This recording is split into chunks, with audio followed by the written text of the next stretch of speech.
Yo, yo, yo, what it do? Welcome to another fresh episode of Talking Game.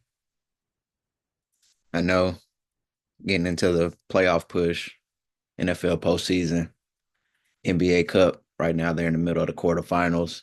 Actually, right now, the last game is being played between the Rockets, who I think is going to win it, and Golden State.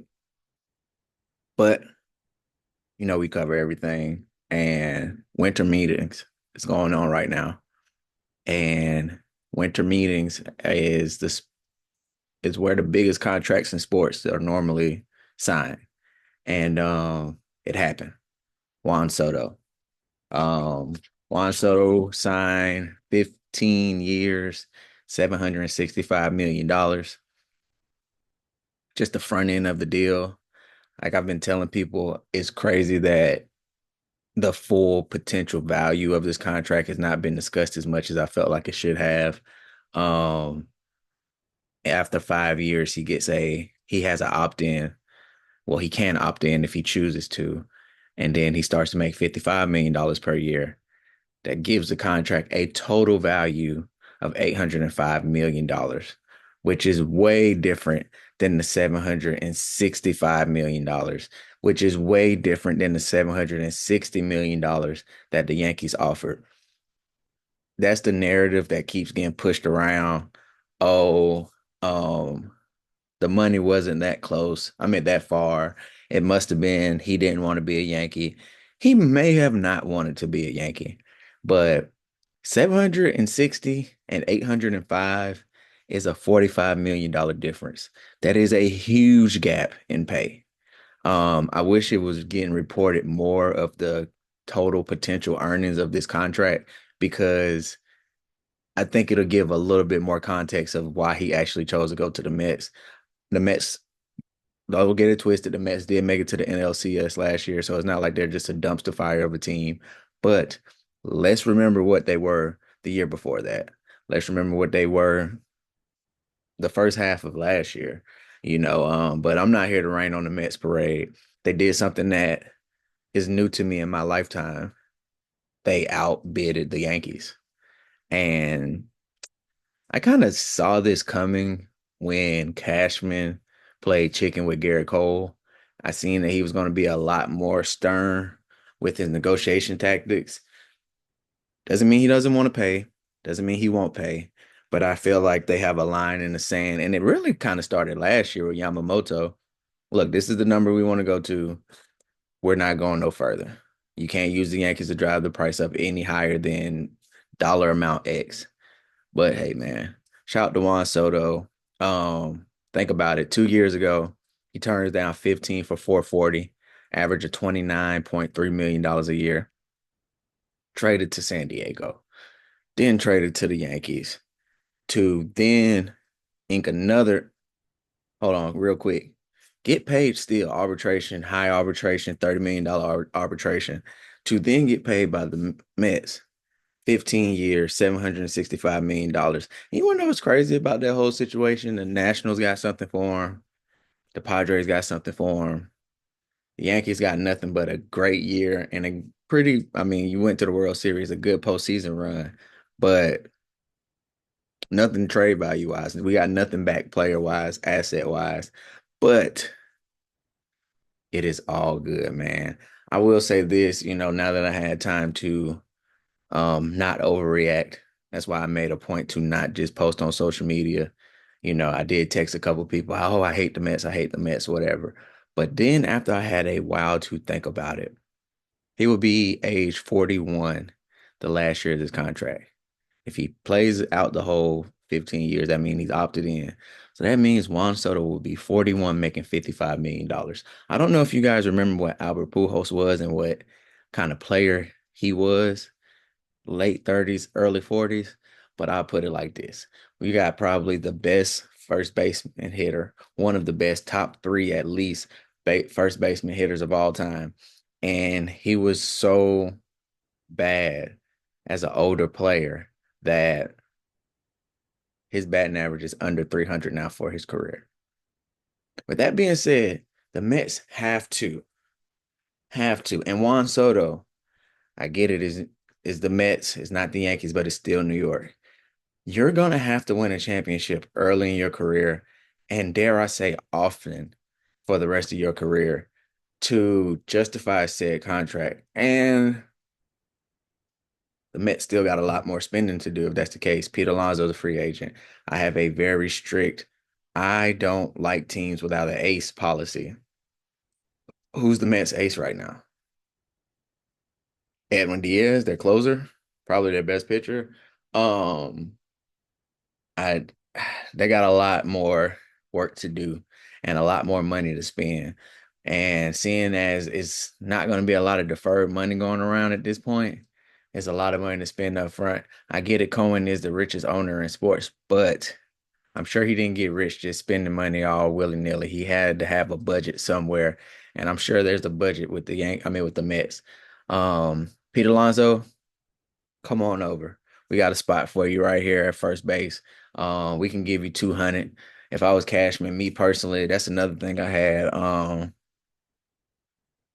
Um, Cashman, it's time for you to it's time for you to be a good GM. This is where you earn your money.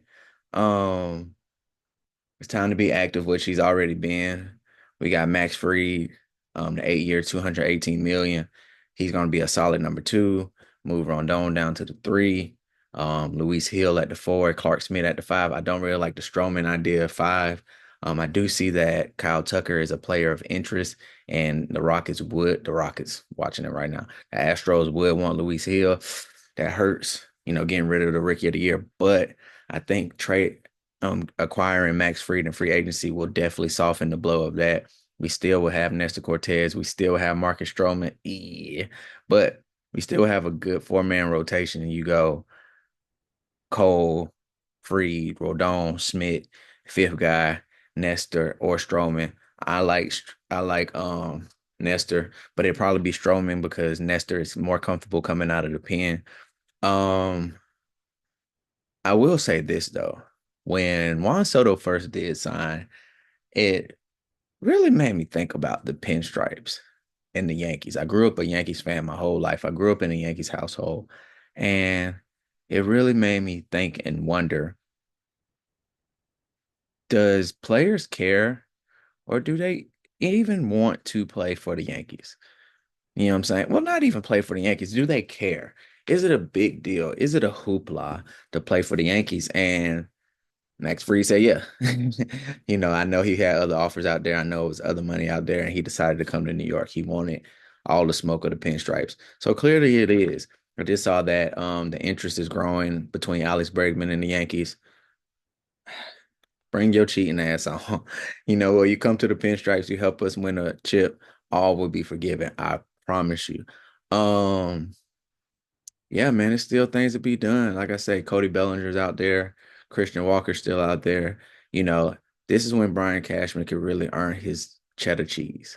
This is where he can really get his money. Um, and wheel and deal. And it seems like he already has. It seems like he's been doing this thing with the meetings and talking to people about trade options because we still got to get second base locked down. So that would be another good reason to get Bregman because Jazz Chisholm can go to second base. Apparently Dominguez is going to go to center field. We're going to move Judge back out to right field, which is cool. It gives him a lot more rest out there. The Yankees are still a very good team. You got Austin Wells at catcher, who was second in Rookie of the Year. And obviously, Vegas agrees because they're still the odds-on favorite to come out of the American League.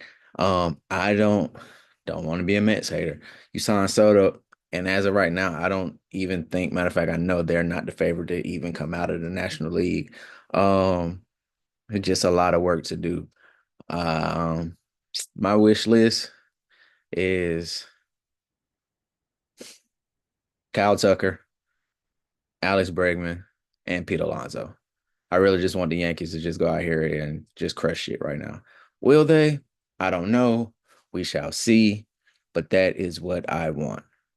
That is what I want. I did kind of see the Juan Soto thing coming. I was low key worried that it was going to be the Red Sox.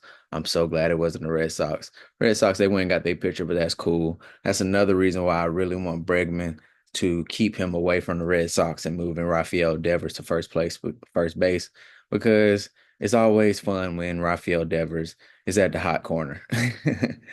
It makes it for easier runs with the errors that he commit. Um, it's interesting, going back to the Juan Soto contract though, right? If Juan Soto just got 765, right? 800 with the opt-in. You would have to pay Barry Bonds $1 billion. Because if you look at Juan Soto, great player, a lot of walks, no issue. But he did only bat 285. He had his 40 home runs. That was his career high. You think about somebody like Barry Bonds, 40, 50, 60s, hitting 300 for average. And this was even before the steroids. You got Kyle Tucker. They're talking about him being a $300 million player next year. More power to you. But what kind of money did people like Barry Bonds, even A-Rod, what would they get today? Because let's keep it a buck. A-Rod, when he signed to the Rangers, is better than Juan Soto is today. Um, when Barry Bonds signed with the Giants, he's better than Juan Soto is today. I think the biggest thing that helped Juan Soto was the year going into free agency at year 25. Not taking anything away from him being a great player, but his age and him being young and being able to have that control added so much value to him as a player. And I'm not mad at that. I'm not mad at that. But choosing the Mets, that's a no-go, man. But that's it for you, man. I just wanted to do like a real quick short, get my Juan Soto talk off. It's been a interesting couple of days as a baseball fan. This is where you see what your team's gonna look like in February. And here we have it, man. I appreciate y'all for listening. Peace.